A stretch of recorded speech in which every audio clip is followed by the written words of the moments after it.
All right, hi everyone. My name is Andrea Lapucci. I will be going through urinary tract infections using some content created by Emily Sinclair. So we'll start with just some definitions. Bacteriuria is defined as bacteria in the urine, the main cause of UTI. Pyuria, which is white blood cells in the urine. Hematuria, blood in the urine. And lastly, dysuria, which is difficult or painful urination. And that will be one of the main, most common side effects we'll see and a cause of treatment. Common bacterial causes of UTI are typically going to be gram-negatives just due to the site of the infection. Typically, we'll see E. coli being the most common pathogen. It accounts for about 80% of cases. Some gram-positives that we'll see are Staph saprophyticus as well as Enterococcus faecalis. Other pathogens could be other gram-negative enteric bacilli. We don't see many multi-drug resistant organisms like Pseudomonas, but we can, and that would be in the patient population that is coming in and out of the hospital or in and out of facilities, or someone who has an extensive history of urinary tract infections. So getting into the diagnosis of these infections, patients will present with specific signs and symptoms of a UTI, and it's always important to clarify them as the symptoms of a UTI are pretty distinct, and if they don't have symptoms, we typically do not need to treat them with antibiotics. The most common symptoms would be painful urination or increased urgency and frequency of their urination. Some patients may complain of suprapubic tenderness, and there may be some blood in the urine noted. More serious side effects would be systemic symptoms like fever and chills, and some flank pain or CVA tenderness, which the patient may describe as lower back pain. Anytime you hear of the lower back pain, you have to think of pyelonephritis, which can warrant different treatment options than simple cystitis. Once a patient has the symptoms of a UTI, we would start workup with a urinalysis. And in a urinalysis, they analyze the urine and look for these specific things to see if a UTI would be likely. So white blood cells would be higher in a patient with UTI because white blood cells follow infection, they follow inflammation. If the patient does not have symptoms and white blood cell count is high, keep in mind that they could just have asymptomatic pyuria and would potentially not require antibiotics to be used. Squamous epithelial cells are important because they represent how clean or dirty the sample is.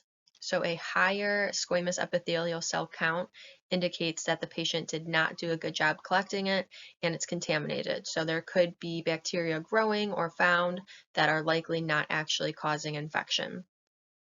Leukocytes would be present in an infection, as well as nitrate. Nitrate is produced by gram-negative bacteria, so if it is present, it could indicate that there are gram-negative organisms there causing infection. Lastly, red blood cells could be present if there were blood in the urine, which would indicate trauma. So we could see this a lot in a catheterized patient just due to the trauma of the catheter. Once we have a urinalysis and we do have some bacteria growing in the urine, we would quantify how many colony-forming units or CFUs are growing so that we can determine if it's a significant enough amount to warrant treatment. So typically, I don't want you to get bogged down with these definitions. You can just think of 100,000 being the most common cutoff. That number does decrease a little bit in a symptomatic man, as well as patients that have a suprapubic catheterization and any type of catheterized patient. So patients that have that suprapubic catheter in, any growth is considered significant enough for treatment, and just 100 colony-forming units in a catheterized patient is considered significant enough.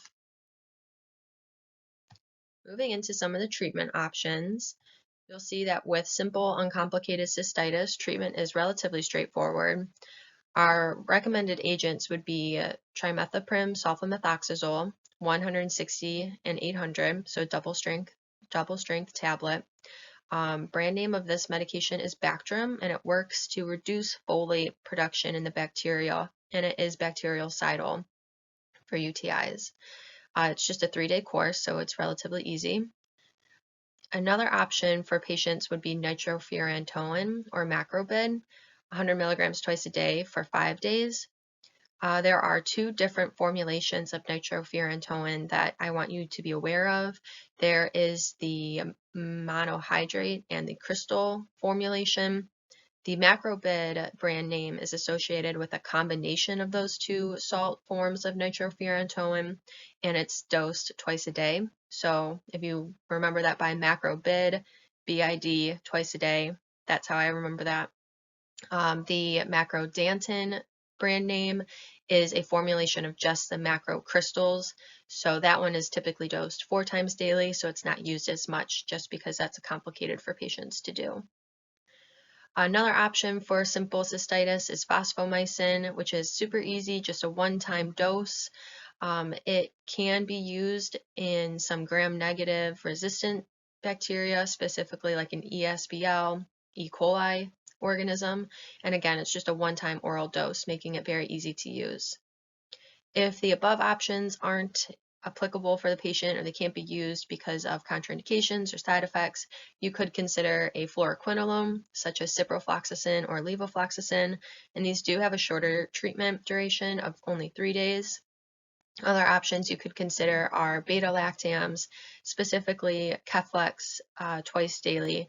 The important thing to note about using beta-lactams is that the data is not as strong as with the other agents. However, in clinical practice, we use them quite often, specifically for our older patients who maybe wouldn't be able to tolerate the other agents as well.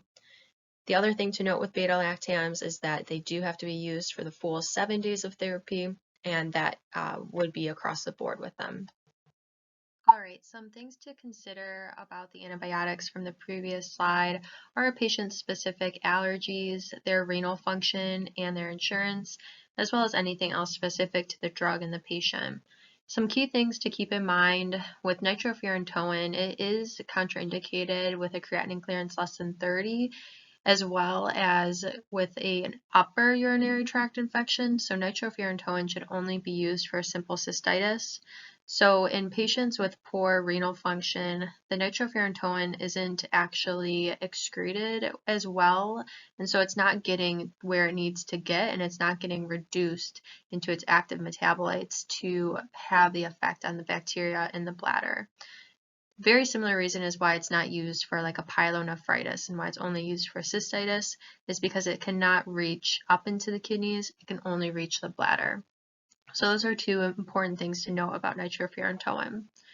Bactrim, trimethoprim, and sulfamethoxazole can cause side effects such as hyperkalemia, even some hyponatremia, but then also crystalluria. I counsel patients to take it with a full glass of water just because of the crystalluria, though it's not super common. Bactrim can also cause false elevations in serum creatinine, and this isn't exactly due to an acute kidney injury. Rather, it's due to trimethoprim inhibiting the excretion of creatinine, so of course it will be falsely elevated until they're off of the medication. Fosfomycin used to be more expensive, but it's still pretty expensive. GoodRx prices it at about $30 to $80, but some other drug pricing websites will price it at up to $100. So it is really easy to use, but it can be expensive. And then lastly, be cautious with Bactrim and nitrofurantoin, especially in our elderly patients. Nitrofurantoin is on the Beers list, and the side effects of these 2 antibiotics can be hard to tolerate for some elderly patients. So moving on to a complicated UTI, this would be defined as a patient who complains of symptoms for 3 days after they've been having treatment, as well as other systemic symptoms like rigors or physiologic changes. The agents you see here are very similar to what we just looked at. You could use Bactrim again, but this time for a longer duration, as well as ciprofloxacin, again for a longer duration, nitrofurantoin for a longer duration, and then lastly, a beta-lactam, specifically like Keflex, for, again, a longer duration. So similar agents to be used, but you want to treat them for a longer time. Looking at acute pyelonephritis, so moving on to kidney infection rather than just simple bladder infection. Here we do see the use of fluoroquinolones, like ciprofloxacin for 7 days or levofloxacin for 5. Bactrim again could be used, the treatment duration listed up to 2 weeks. Beta-lactams again can be used. We see amoxicillin and Keflex again. What you could consider when using beta-lactams is to give a dose of ceftriaxone as an IV dose for 1, just to kind of get that beta-lactam activity started with a rapid and effective antibiotic before using the oral formulation. In pregnant patients, it's important to note that you always have to treat any type of urinary tract infection, even if it's asymptomatic. So pregnant patients are one of the few populations that we will treat asymptomatic bacteria, and that's because of the outcomes that are associated with their fetus when it's born. It's more important to be treating the pregnant woman rather than not treating it just for the health of the baby. What we can use here are nitrofurantoin, augmentin, and cephalexin. It's important to note that nitrofurantoin should not be used in the last trimester or at term, just for the risk of hemolytic anemia. The important thing also to note is you would want to follow up the urine culture 1 week after treatment for sensitivity reasons, as well as ensuring that the UTI has been treated, or else you would have to use a different agent and retreat. Moving on to another special patient population of infants and children greater than 1 month old. This is broken down into afebrile versus febrile patients, and you'll see here that these agents are very similar to what we've talked about with treatment choices, including Bactrim, nitrofurantoin, augmentin, or Keflex, and these are all weight-based because they're kids. Again, if the patient is febrile, you can consider using IV antibiotics for the first 24 hours or until the child loses the fever. That would probably warrant them going to the hospital, so that's something to consider if you're practicing in an outpatient setting. Another special patient population is males with UTI, just due to their anatomy. Important thing to rule out for these patients and to keep in the back of your mind for your differential excuse me, is to include sexually transmitted infections as well as prostatitis. They can all present very similarly, so it's important to rule out one or the other before making a definitive diagnosis of UTI. Again, our agents used here are very similar. We have Bactrim, nitrofurantoin, levofloxacin, and our typical alternatives of a beta-lactam, such as augmentin or cephalexin or fosfomycin. It's important to treat these based on culture data, so getting the urine analysis, sending it for a culture, and following up on that to make sure that it's been treated appropriately with your empiric choice. So going from treatment, we'll move on to prophylaxis. Okay, so switching gears a bit, moving from treatment of UTI to prophylaxis, there are some patients who may benefit from using a prophylactic antibiotic for recurrent UTIs.